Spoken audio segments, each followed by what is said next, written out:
Hola de nuevo, bienvenidos a otro vídeo de tecnoplc.com.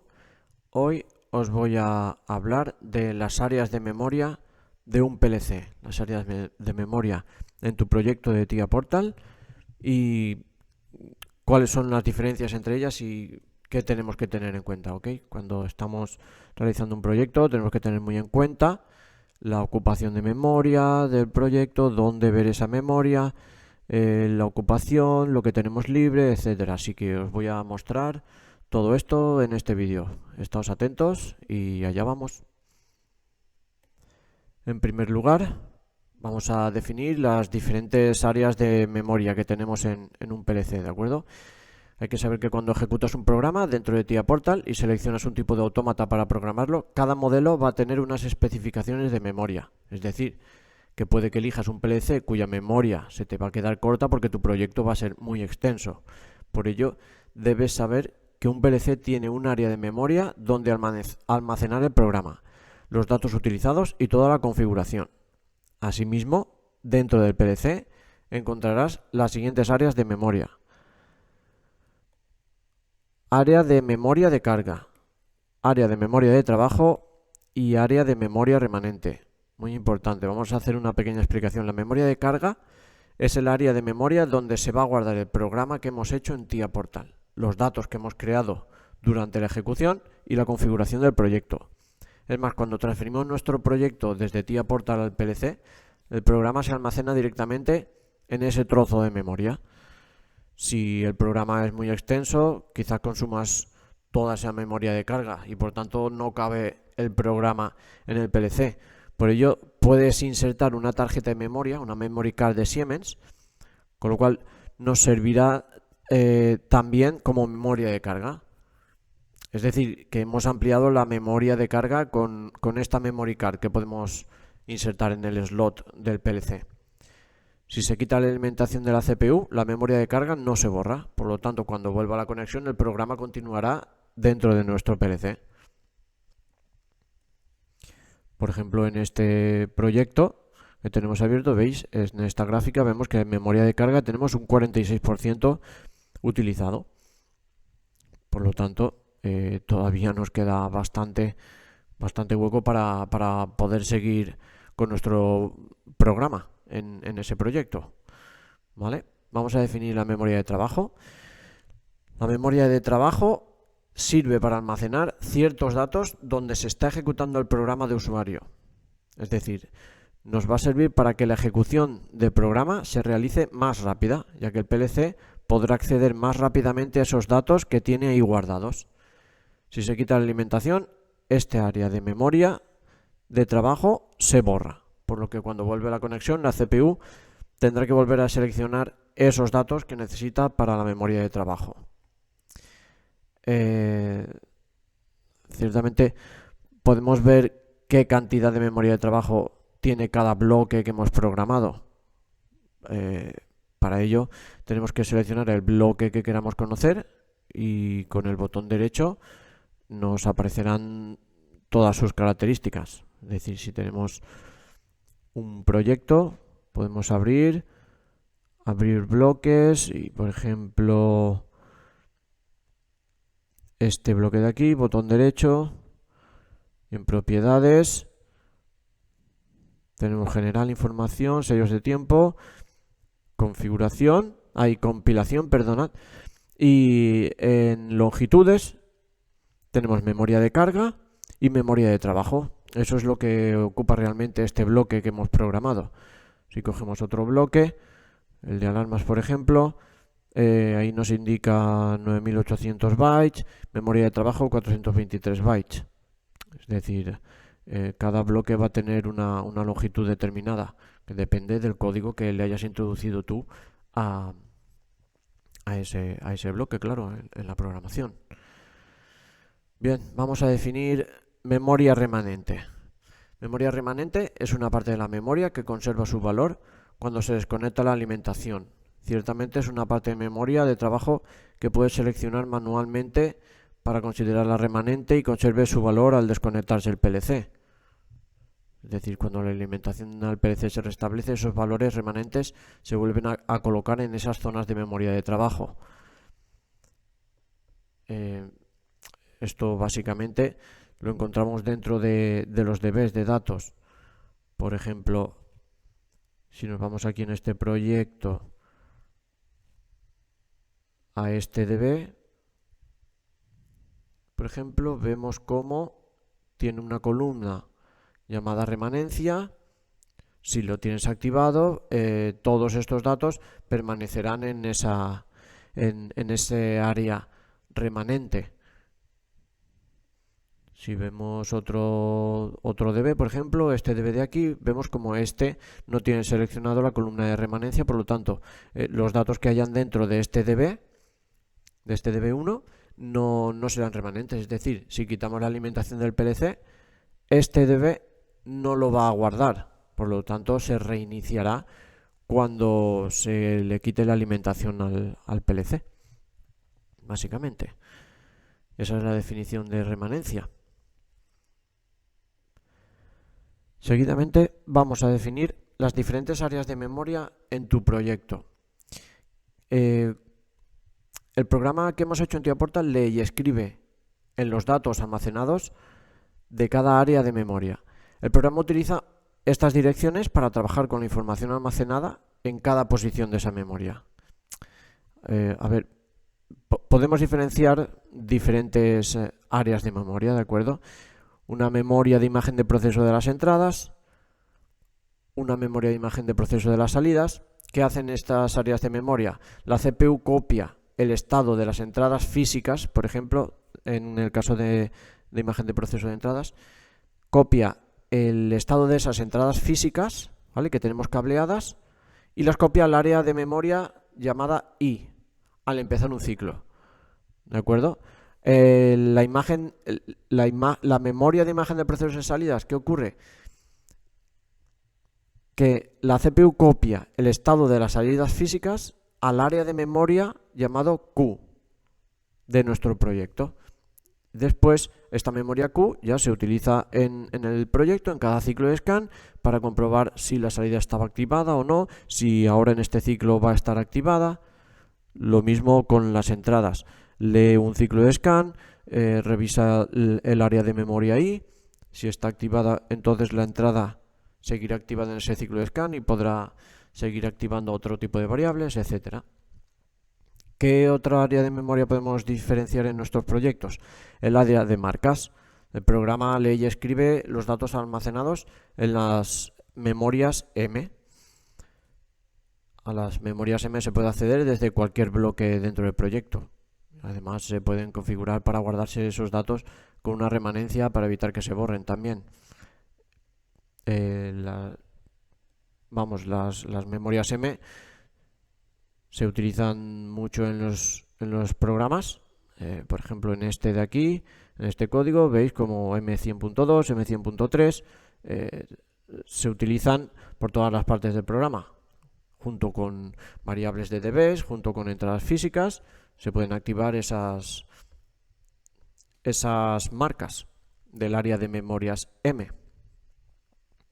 ¿De acuerdo? Después tenemos el área de memoria temporal. El área de memoria temporal, en el interior de cada bloque podemos encontrar una zona de memoria temporal que TIAportal nos habilita de manera local, y que tiene la peculiaridad de que esta memoria solamente se guarda durante la ejecución de ese bloque.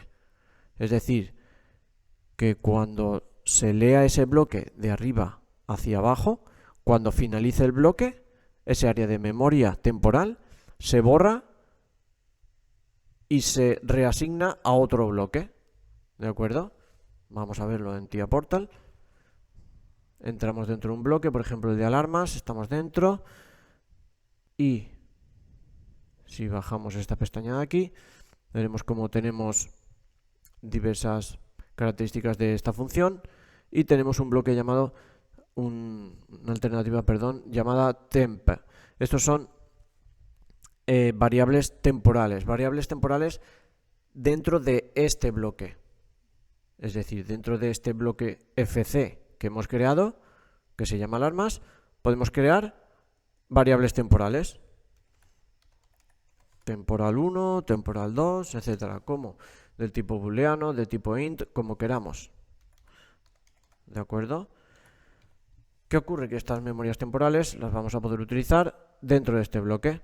Y lo que os había comentado, se van a poder ejecutar, es decir, la lectura se ejecuta de arriba a abajo y cuando finaliza el bloque, esta memoria temporal desaparece de aquí y pasa a reasignarse a otro bloque. Pero como veis, se puede utilizar perfectamente el área temporal. Ya hablaremos más a fondo de ellas más adelante. Y por último, otra área de memoria son los bloques de datos. Los bloques de datos o DBs se utilizan para guardar todo tipo de datos, parámetros de una FB, estructuras, etcétera. Se puede configurar como lectura y escritura o como solo lectura, con y sin remanencia, como nosotros queramos. Si nos vamos a TIA Portal, entramos a un DB como habíamos hecho antes. Aquí tenemos como un tipo temporizador. Aquí tenemos datos de proceso, por ejemplo. Tenemos 4 variables de tipo booleano. Podemos activar o desactivar la remanencia. Podemos hacerlo de modo escritura o lectura, que pueda leerse desde el HMI, etcétera. ¿De acuerdo? Pero esto sería en definición un bloque de datos, un DB de datos. ¿De acuerdo? Y por último, como teoría, podemos definir que los datos de tu proyecto se almacenan en un área de memoria dentro del PLC. ¿En qué áreas de memoria se van a utilizar? Se van a guardar estos datos. Es decir, durante la programación de nuestro proyecto vamos a utilizar muchos datos y variables que nos van a servir para ir activando y desactivando procesos y secuencias. A todo este conjunto de datos siempre se le asignan unas direcciones concretas para poder identificarlas. Es más, a cada dato que utilizamos le podemos dar un nombre específico que nos va a servir para identificar lo que va a hacer cada uno de esos datos. Es decir, si nos vamos a un proyecto, veis como dentro de este DB, esta variable le llamamos alarmas, esta variable la llamamos datos varios, a esta variable la llamamos niveles, a esta variable la llamamos accionamientos.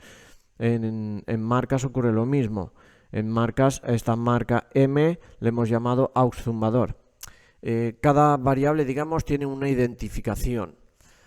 Pero todos estos datos se tienen que almacenar en varias áreas de memoria. ¿Dónde se almacenan en tu proyecto? Se pueden almacenar en una memoria global, en una tabla de variables, en unos bloques de datos o en una memoria temporal. Vamos a ver en el proyecto dónde están todas estas memorias y vamos a ver cómo funciona un poco esto de la utilización de memorias en nuestro proyecto de TIA Portal, ¿de acuerdo? Así que nos vamos a TIA Portal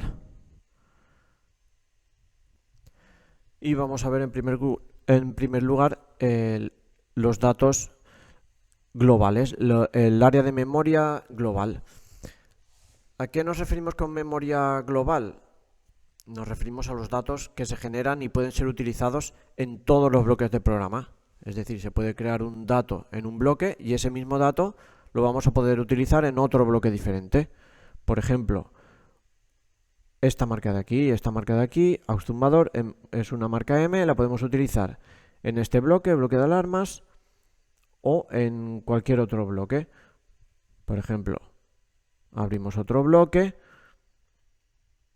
este FC9, aquí vemos que se utilizan variables temporales, pues podemos utilizar, ¿qué marca era? M50.2. Nos venimos aquí y ponemos M50.2 y veis cómo la tenemos aquí porque es una variable global y la podemos introducir. Es decir, una variable global la podemos utilizar en cualquier función de nuestro proyecto. Ahí que se le llame global. ¿Qué más? ¿Qué otro ejemplo podemos poner? las entradas. Entradas analógicas, por ejemplo, entradas digitales, por donde tenemos por aquí, entradas digitales, las podemos utilizar en cualquier parte de nuestro proyecto, ¿de acuerdo? Eso englobaría los datos de área de memoria global. ¿Qué más hemos dicho? ¿Qué otra herramienta tenemos para almacenar datos en nuestro proyecto? Tablas de variables. ¿Dónde nos encontramos las tablas de variables? Aquí en el árbol del proyecto. Si desplegamos el PLC, después de bloques, tenemos variables, tenemos tablas de observación, pero en la de variables PLC podemos crear diferentes tablas de variables. ¿Para qué nos sirven las tablas de variables? Pues las tablas de variables nos van a servir para organizar un poco nuestro proyecto, organizar un poco nuestras variables, estructurar nuestro programa en cuanto a la utilización de las variables y dejarles un comentario específico a cada una de estas variables. Por ejemplo, podemos crear una tabla de variables de entradas del PLC donde solamente tengamos las entradas físicas cableadas al PLC. Le damos un pequeño nombre y una descripción completa para saber lo que significa esa entrada. De manera de que cuando pongamos o utilicemos esta entrada en cualquier parte de nuestro proyecto, por ejemplo, nos vamos a un bloque, abrimos el main, vamos a escribir la I0.0, directamente nos saldrá presión de agua, que es la definición que le habíamos puesto, y si situamos el cursor encima de ella, nos saldrá la descripción del comentario que habíamos puesto. Y esta descripción es la que teníamos en la tabla de variables de entradas del PLC. ¿Qué podemos hacer más con las tablas del PLC? Las tablas de variables del PLC. Marcas auxiliares, por ejemplo, podemos utilizar otro tipo de marcas. Les damos un valor, les damos un nombre, les damos un comentario y eso nos va a servir para estructurar nuestro programa. Y de alguna manera todos estos datos se están almacenando en un área de memoria, en la tabla de variables del PLC. Podemos también mostrar todas las variables. Aquí aparecerán todas las variables que estamos utilizando en nuestro proyecto, pero de una manera desordenada. No desordenada, sino no organizada, ya que nos está mostrando todas las tablas de variables que tenemos en nuestro proyecto, todas juntas. Bueno, quien se aclare así, pues puede abrirlo y ahí las tiene todas. Otra tabla de variables de alarmas, por ejemplo. Creamos una serie de bits para las alarmas, les damos una definición y con esto tenemos estructuradas unas pequeñas alarmas para nuestro proyecto. ¿Qué más? ¿Dónde más se pueden almacenar los datos en nuestro proyecto? En los bloques de datos, en los DBs. Ya lo habíamos hablado antes, pero si creas un DB de datos, en su interior puedes crear diferentes variables. Puedes crear otra, variable 3, por ejemplo. Le puedes cambiar el tipo de dato que es. Por ejemplo, le puedes poner que es un int. Le das un pequeño comentario.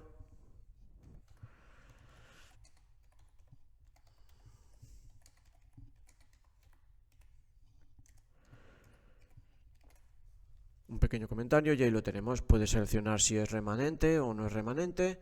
Puedes darle un valor de arranque. Estos son los bloques de datos, son DBs, donde en su interior se van a almacenar variables y por lo tanto esos datos o variables los puedes utilizar en cualquier parte del programa porque realmente son datos globales. También podemos utilizar DBs de instancia. Es cuando creas un FB, automáticamente se crea un DB de instancia que va ligado a ese bloque de función FB. Pero eso ya lo miraremos más adelante. ¿Qué otros datos podemos tener en nuestro proyecto que se almacenen en áreas de memoria? Datos de memoria temporal. Ya lo hemos he explicado antes, pero dentro de cada función podemos crear unas variables temporales. Aquí en temp se puede usar una variable, le podemos cambiar el tipo de dato que es, ¿de acuerdo? Y esa variable temporal la podemos utilizar dentro de este bloque, es decir, estamos dentro del bloque de función de control FC9.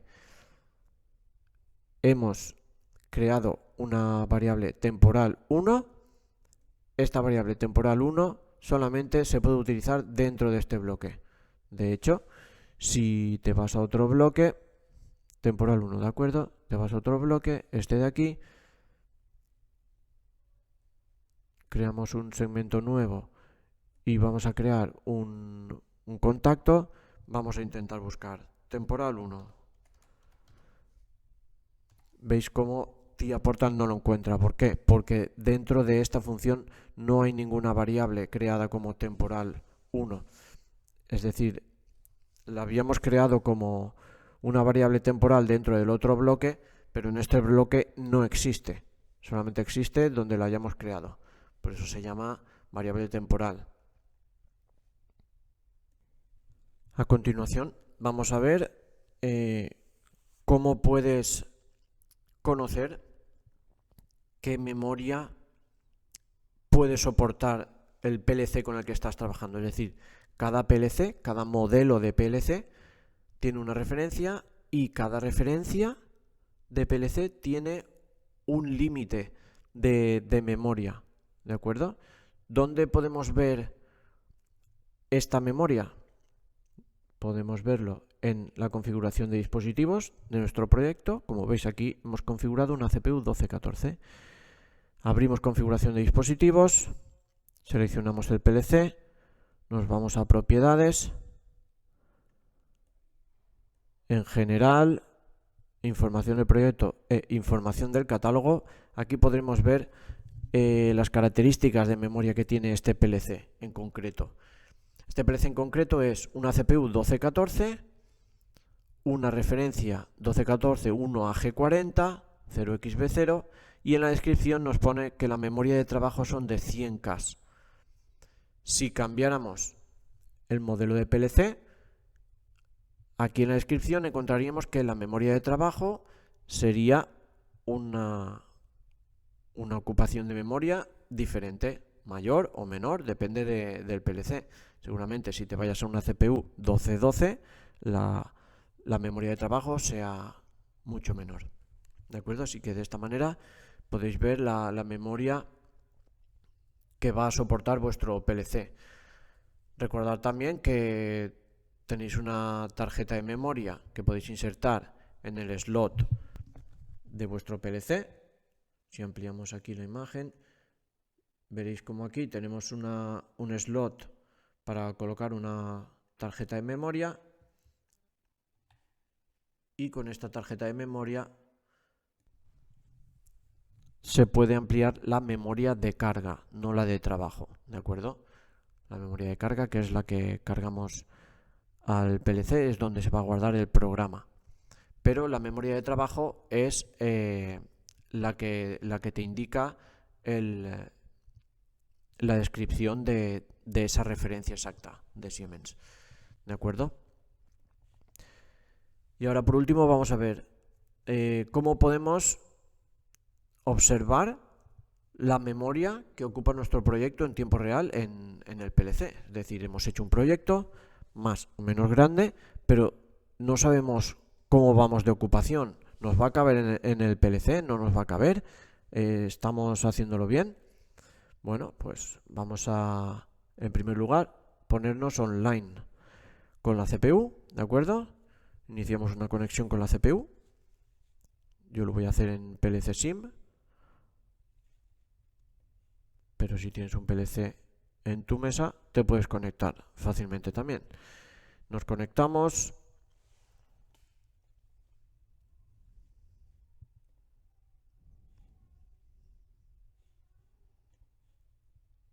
Lo ponemos en Run. Está el PLC en Run.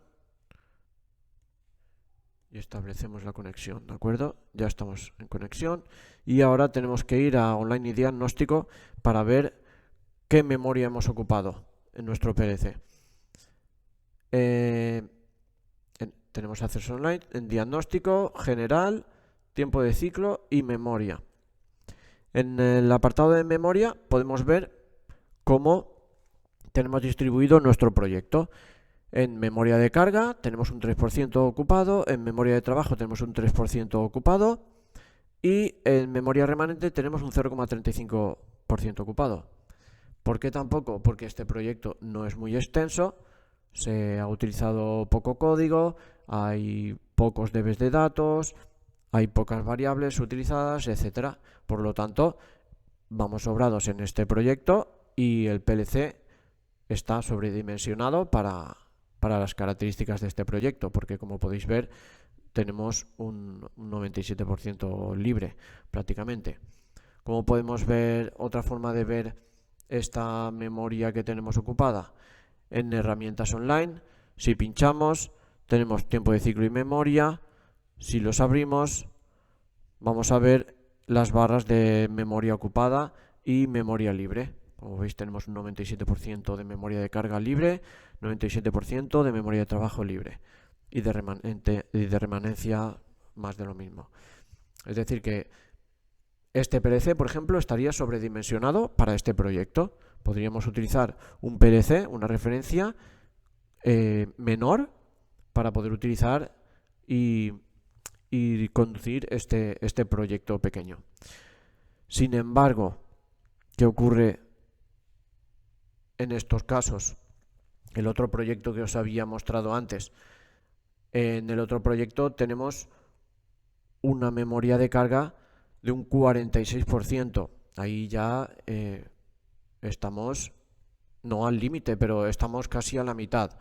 Que para iniciar un proyecto está bien, pero que sepamos que si ese proyecto tiene una continuidad de muchos años y vamos a hacer muchas modificaciones de software, tenemos que tener en cuenta de que solamente nos queda el 50% para programación. Aquí vemos cómo tenemos un 67% de memoria de trabajo ocupada y un 44% de remanencia.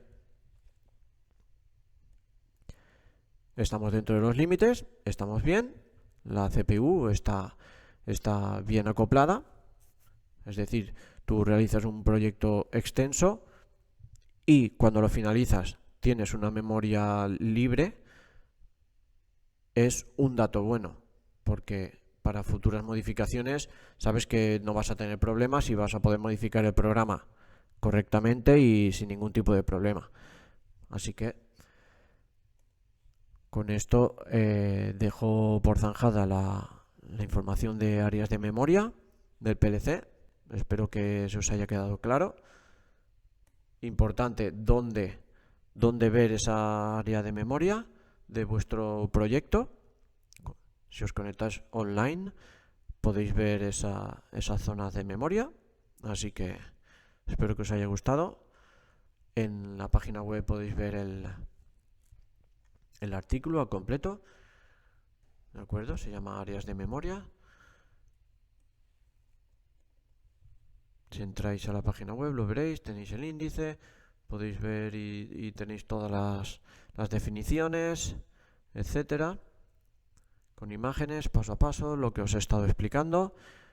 Tenéis una chuleta importante de teoría, ¿de acuerdo? De ahí podéis utilizarlo y tener un pequeño recordatorio por escrito de todo lo que os he explicado, ¿de acuerdo? Así que echad un vistazo, dejadme las 5 estrellitas, comentarios, etcétera, y hasta el próximo vídeo. Así que nos vemos, hasta luego.